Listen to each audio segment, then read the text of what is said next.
Okay sir, अभी आपने geography की बात की, एनसीईआरटी, स्पेक्ट्रम हिस्ट्री की बात की और लक्ष्मीकांत पॉलिटी। सर हम इन्वायरमेंट इकोलॉजी पे बात करेंगे, इकोनॉमी पे बात करेंगे, करंट अफेयर्स, ताकि ये सारे एक बार रिसोर्सेज को लेकर के बहुत कमेंट्स आते हैं कि कहाँ से कवर करते हैं। आपने तीन बताए, इन तीनों पे और बता दिए, इन्वायरमेंट इकोलॉजी, ज्योग्राफी और करंट अफेयर्स। ज्योग्राफी पे 11th-12th की एनसीईआरटी मेरे हिसाब से सफिशिएंट है। उसके अलावा कोई भी यूट्यूब पे काफ़ी चैनल्स है, उनके आप वीडियोस देख सकते हैं कंसेप्चुअल क्लैरिटी के लिए। और उसके अलावा एनवायरनमेंट के लिए मैंने शंकर आईएएस के इनिशियल चैप्टर्स फिनिश किए थे उसकी बुक से। उसके अलावा एनवायरनमेंट की पीटी 365 आती है, उससे मैंने काफ़ी चीज़ें कवर कर ली थी। मैपिंग हो गई और different different national parks, biodiversity, वो सारे एरियाज। इकोनॉमी के लिए मेनली पीटी 365 कर सकते हो या कोई भी एक मैगजीन। और उसके अलावा बेसिक बेसिक जो कंसेप्ट है उसको गूगल करके भी देख सकते हो। बैंकिंग हो गया, ट्रेड पॉलिसी हो गया। Current affairs. करंट अफेयर्स के लिए वही पीटी 365 तो मैंने बताया। उसके अलावा न्यूज़पेपर अगर रेगुलर पढ़ रहे हो तो न्यूज़पेपर। न्यूज़पेपर के आप नोट्स तैयार करते थे या? नोट्स नहीं तैयार करते थे, कोई डेटा अच्छा लग गया, इंपॉर्टेंट लग गया, जैसे नेट एनपीए कितना है अभी इंडिया का, रेपो रेट कितना है, रिवर्स रेपो कितना है, तो वो सारे बेसिक आप फैक्ट्स नोट डाउन कर लीजिए। सी सेट सब बहुत अनप्रिडिक्टेबल होता जा रहा है। साइंस स्ट्रीम हो, आईआईटीएन हो, इवन ह्यूमैनिटीज स्ट्रीम के हो, स्टूडेंट फेल हो रहे हैं लगभग। आपका क्या अप्रोच था, आपने कैसे क्लियर किया, आपकी क्या स्ट्रेटजी थी और क्या सजेशन देंगे, क्या अप्रोच होना चाहिए स्टूडेंट का जो इस बार दे रहे हैं? और सी सेट के लिए मैं ज़्यादा नहीं कह पाऊँगा क्योंकि मेरा खुद का मैथ्स बैकग्राउंड था, तो मैंने ज़्यादा प्रिपेयर नहीं किया है। बट उसके अलावा मैं कहूँगा कि पीवाई क्यूज़ अच्छे से करिए और देख लीजिए कि आप उस 66 मार्क्स से काफ़ी ऊपर है या नहीं है। अगर नहीं है तो फिर आप बेसिक मैथ्स के कंसेप्ट्स यूट्यूब से पढ़ सकते हो या कोई बुक ले लीजिए। और अपार्ट फ्रॉम दैट कॉम्प्रिहेंशन मेरे हिसाब से पीवाई क्यू से पिछले 10 साल के पीवाई क्यू के कॉम्प्रिहेंशन सॉल्व कीजिए और एक स्ट्रैटेजी डेवलप कर दीजिए। कितने सर क्वेश्चन आइडियली अटेम्प्ट करना चाहिए जनरल स्टडीज में? 100 में कितने, सी सेट में 80 में कितने लगभग?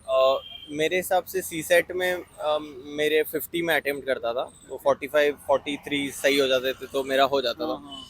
और जहाँ तक जीएस की बात है तो जीएस में मेरा हमेशा स्वीट स्पॉट 90 प्लस ही रहा है, तो मैं 90 प्लस ही अटेम्प्ट करता था ताकि मेरे मार्क्स हमेशा 100 प्लस रहे। बाकी ये depends on person to person. अगर आपको 80% के साथ एक अच्छी एक्यूरेसी है 80 अटेम्प्ट करने के बाद भी, तो कर सकते हो। सर इस पूरी सिविल सर्विस के प्रिपरेशन में 1750 नंबर का मेंस का पेपर होता है जो पूरी तरीके से रिटन होता है। जब तक आपकी सर राइटिंग स्किल नहीं होगी, राइटिंग स्पीड नहीं होगी, तब तक आई डोंट थिंक आप इंटरव्यू तक पहुंच सकते हैं। तो आप अपने आप को कैसे सर मैंने की राइटिंग इंप्रूव किया, और राइटिंग करते समय, आंसर राइटिंग करते समय किन किन बिंदुओं को ध्यान रखना चाहिए, किन किन पॉइंट्स को ध्यान रखना चाहिए, ये माना जाए कि बेस्ट आंसर हो सकता है इट में भी? जहाँ तक मेंस का सवाल है मेरे हिसाब से सबसे इम्पोर्टेंट है कि आप पूरा सिलेबस अच्छे से कवर करिए सबसे पहले तो। उसके साथ साथ एक या दो आंसर डेली लिख सकते हो। एक बार प्रीलिम्स खत्म हो जाए तो उसके बाद में एक डेडिकेटेड टेस्ट सीरीज ले लीजिए, ऑप्शनल की और जीएस की। और अराउंड 15 से 20 टेस्ट दोनों के, ऑप्शनल और जीएस के, दे दीजिए ताकि आपकी अच्छी कमांड आ जाए राइटिंग पे। इवन इफ इनिशियली मार्क्स कम आए कोई बात नहीं, उससे डरना नहीं है। टेस्ट अटेम्प्ट करना है, सारे क्वेश्चंस करने हैं या एटलीस्ट ट्राई करना है कि सारे क्वेश्चन हो जाए। 18-19 भी कर पाओ तो फाइन है। और उसके अलावा सारे टॉपिक्स पे, मतलब अगर कोई क्वेश्चन है तो आंसर राइटिंग के टाइम देखना है कि एक ही क्वेश्चन में 3-4 सब पार्ट्स होते हैं, तो आप उस सारे पार्ट्स को एड्रेस कर रहे हो या नहीं कर रहे हो। एट द सेम टाइम आपको देखना है कुछ इनोवेटिव मैं डाल सकता हूँ, कोई अच्छा एग्जाम्पल डाल सकता हूँ, कोई फिगर डाल सकता हूँ।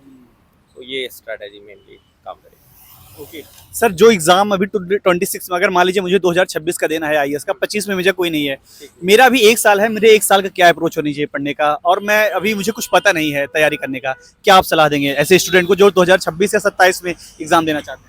मेरे हिसाब से आप 3-4 महीने के स्लॉट्स बना दीजिए। 3-4 महीने जीएस कीजिए, 3-4 महीने ऑप्शनल कीजिए और लास्ट के 3-4 महीने दोनों को कंबाइन करके रिवीजन कर लीजिए। एक साल की स्ट्रेटेजी बना सकते हो। And at the same time आप टेस्ट सीरीज शुरू कर लीजिए। प्री मेंस की पहले करो, बाद में प्री की करो।